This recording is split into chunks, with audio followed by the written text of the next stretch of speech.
Hai. Assalamualaikum warahmatullahi wabarakatuh. Allahumma barik lana fima razaqtana wa qina azabannar. Alhamdulillah. Semoga pelajar-pelajar semua stay at home, duduk rumah, jangan keluar rumah Okey, cuti ni cikgu akan kita akan bincang sama-sama iaitu kertas soalan sejarah tingkatan 1 bahagian A. Ni cikgu kita akan semak sama-sama lah. Okey, jadi tanpa buang masa lagi, kita lihat soalan nombor 1. Soalan nombor 1. Okey. Iaitu apakah pengertian sejarah mengikut pandangan sejarawan berikut? Kalau kita lihat siapa ni? Siapa? Inilah Ibnu Khaldun. Kalau tak kenal. Jadi Ibnu Khaldun ni kalau awak baca buku, dia mengatakan sejarah ini, kita tengok satu persatu, peradaban dunia. Betul tak? Ya. Dia mengatakan sejarah ini merupakan peradaban dunia. Okey, tengok satu. Yang kedua, perubahan masyarakat. Ya, betul. Perubahan masyarakat. Okey, jadi dah ada satu dua. Mana jawapan dia? Okey, jawapannya A. Peradaban dunia dan perubahan masyarakat. Soalan nombor 2. Rajah berikut berkaitan pengertian sejarah mengikut pandangan sejarawan X. Okay, sejarah mendorong kita lebih memahami apa-apa yang berlaku pada masa kini, di samping menjamin kesilapan yang sama tidak berulang. Okey, siapa yang mengatakan ini? Ini merupakan tokoh sejarah tempatan kita yang mengatakan sedemikian, iaitu Datuk Ko Kai Kim. Jadi jawapannya adalah C. Jadi pelajar kita jawab B, Ibnu Khaldun. Salah Jawapannya adalah C. Okay, soalan nombor 3. Apakah yang dimaksudkan dengan abad? Zaman A, zaman kegelapan. B, jangka masa 100 tahun. C, tempoh masa 10 tahun. Dan D, zaman 1000 tahun lalu. Okey, ini awak kena hafal lah. Iaitu 10 tahun sama dengan dekad. 100 tahun sama dengan apa? Abad. 1000 tahun sama dengan satu zaman ataupun alaf. Jadi jawapan dia B, jangka masa 100 tahun. Okey, soalan nombor 4. Antara berikut yang manakah sumber kedua? Okey, sumber kedua ni sumber yang sudah diolah. Okey, kalau fosil ni sumber pertama, tengkorak, rangka yang kita jumpa tu, itu adalah fosil. Artifak pun sumber yang pertama. Jadi 1 dan 2 ni salah. Tinggal lagi 3 dan 4, ensiklopedia. Ya, ensiklopedia ni adalah sumber yang kedua.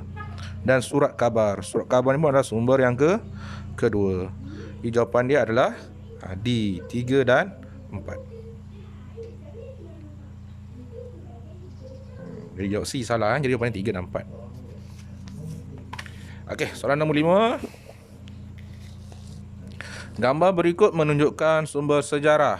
Ini apa? Ini keris, pisau dan sebagainya. Kes mana kita tahu kalau ada keris, pisau, pinggan mangkuk, tembikar dan sebagainya, ini kita panggil sebagai artifak. Ya, betul, tahniah. Okay, artifak. Fosil ni tengkorak. Kalau jumpa tengkorak ke rangka, itu kita panggil fosil. Ensiklopedia ni buku, macam catatan lah, tapi ni sumber kedua. Okey, soalan nombor 6. Mengapakah sumber sejarah berikut diklasifikasikan sebagai sumber premier? Sumber premier ni adalah sumber yang pertama, sumber yang belum diolah. Okey, manuskrip, batu bersurat. Ya, ini adalah sumber yang pertama. Sebab apa? Okey, A, bersifat asli. Ya, itu jawapan dia, bersifat asli. Soalan nombor 7. Maklumat berikut berkaitan penyelidikan dalam sejarah. Perjanjian Pangkor, kaedah kajian X. Apa dia kaedah yang sesuai? Lisan, bertulis, arkeologi dan penandaan. Agak kaedah apa yang sesuai untuk yang ini? Lisan. Lisan ni adalah kaedah kita menemu bual. Kaedah bertulis. Akrologi atau penandaan. Okey, jawapan yang sesuai di sini adalah kaedah bertulis. Ini semua ada dalam penulisan sejarah. Penulisan sejarah dan perjanjian itu telah ditulis di atas helai kertas. Jadi kaedahnya adalah kaedah bertulis. Jawapannya B. Okey, nombor 8. Mengapakah pentafsiran terhadap suatu peristiwa sejarah antara sejarawan berbeza-beza? A. Gagal mentafsir. Takkan kot. B. Pandangan mereka berbeza. C. Kurang pengalaman. D. Sumber terlalu banyak. Okay, kat sini kalau kita tengok jawapan dia mungkin ada dua, pandangan berbeza ataupun sumber gagal mentafsir. Tapi jawapan yang paling sesuai adalah pandangan berbeza. Ya, setiap sejarawan mempunyai pandangan masing-masing. Orang kalau sejarawan barat dia tafsir Tok Janggut tu sebagai pemberontak. Tapi kalau kita Malaysia, orang Melayu, kita menafsirkan Tok Janggut itu sebagai pejuang kemerdekaan. Kan berbeza tu pandangan. Soalan nombor 9. Apakah kepentingan mempelajari sejarah? Mencontohi barat. Ini out terus, salah. Ada nak contoh barat pula. Kedua, menghargai jasa penjajah. Lagi mengarut. Siapa jawab ni memang dia jawab dua. Memang dia ni lalok. Ada menghargai penjajah. Yang tiga, menjadi ikhtibar dalam kehidupan. Betul. Yang keempat, menanamkan semangat cinta akan negara. Betul. Jadi jawapan dia apa? Jawapan dia adalah 3 dan 4. Okey. Tengok soalan berikutnya. Nombor 10. Pernyataan berikut tentang kepentingan mempelajari sejarah. Okey.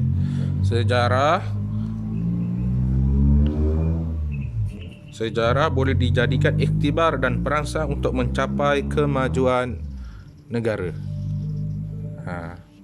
Apakah peristiwa sejarah yang boleh dikaitkan dengan pernyataan tersebut? A. Penjajahan British di Tanah Melayu. B. Pendudukan Jepun di Tanah Melayu. C. Kegemilangan Kesultanan Melayu Melaka. Dan D. Kegiatan pengganas komunis di Tanah Melayu. Okey, kita tengok di sini apa main point dia. Sejarah boleh dijadikan ikhtibar dan perangsang mencapai kemajuan negara. Jadi bila kita tengok perkataan sini, mana yang sesuai agak-agak awak? Ikhtibar dan perangsang mestilah berkenaan dengan kegemilangan. Disebut perangsang ni mestilah satu contoh yang baiklah, satu contoh yang membanggakan kita. Satu contoh yang boleh dijadikan sebagai motivasi kita. Perangsang kan, perangsang kejayaan. Jadi kita nak tengok apakah jawapan yang paling sesuai di sini. Yang di sini kalau kita tengok, tiga jawapan ni semuanya berkenaan dengan jawapan yang negatif lah. Jawapan yang menyedihkan negara. Penjajahan ni sedih, pendudukan Jepun ni sedih, kegiatan pengganas komunis ni sedih. Hanya satu saja, iaitu C, kegemilangan. Ini boleh dijadikan sebagai perangsang. Jadi jawapannya adalah C. Ini awak kena pandai lah, pandai baca dan pandai kaitkan dengan jawapan.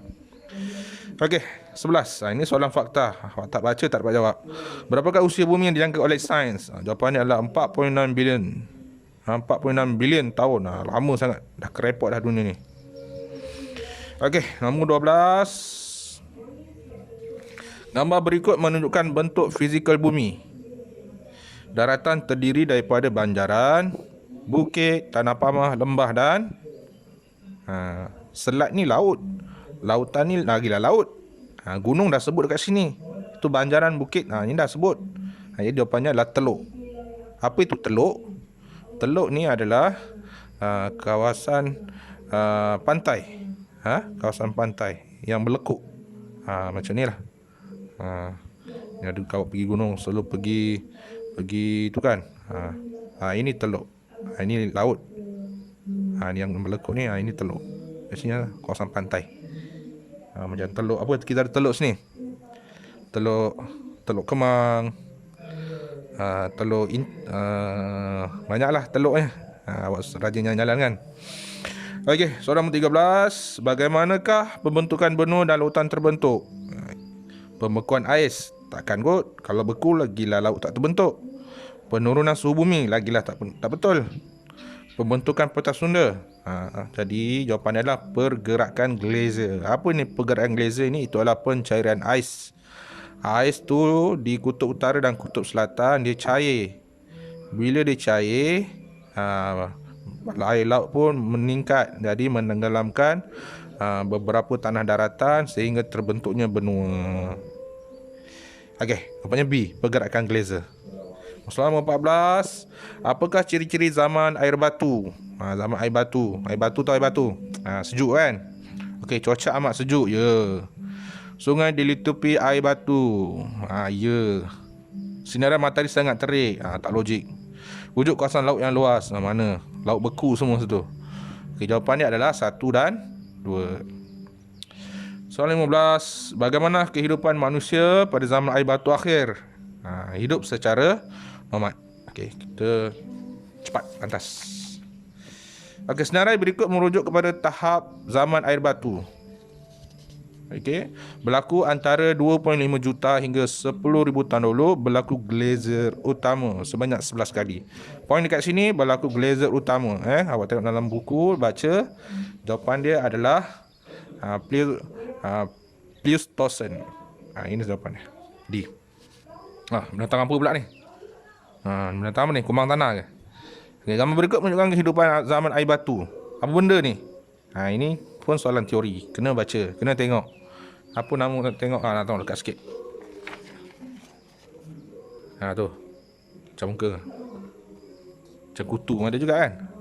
Okey, ini adalah virus corona. Bukan. Virus corona bukan macam ni bentuk dia. Ini adalah B iaitu trilobite. Betul dia. Tembak pun betul. Soalan 18. Apakah punca berlaku pergerakan tersebut? Ini pergerakan glacier iaitu air batu mencair dan telah berlaku pergeseran glacier. Sebab apa? Itulah pencairan air batu. Jawapannya A. Nombor 19. Sebelum 10,000 tahun dahulu, Asia Tenggara merupakan kawasan tanah yang luas terbentang yang dikenali sebagai benua Afrika. Engkau lah Afrika. Okey, adalah B pentas Sunda. Saya dah cerita dalam kelas. Soalan nombor 20. Manusia yang tinggal di rantau Asia Tenggara berkongsi tamadun yang sama dalam aspek bahasa, budaya, kepercayaan, ideologi politik tak. Jawapan A, 1, 2 dan 3. Okey, selesai dulu untuk perbincangan kita untuk untuk bahagian A soalan objektif. Kita tengok. Okey, selamat bercuti. Nanti saya akan out video yang lain pula.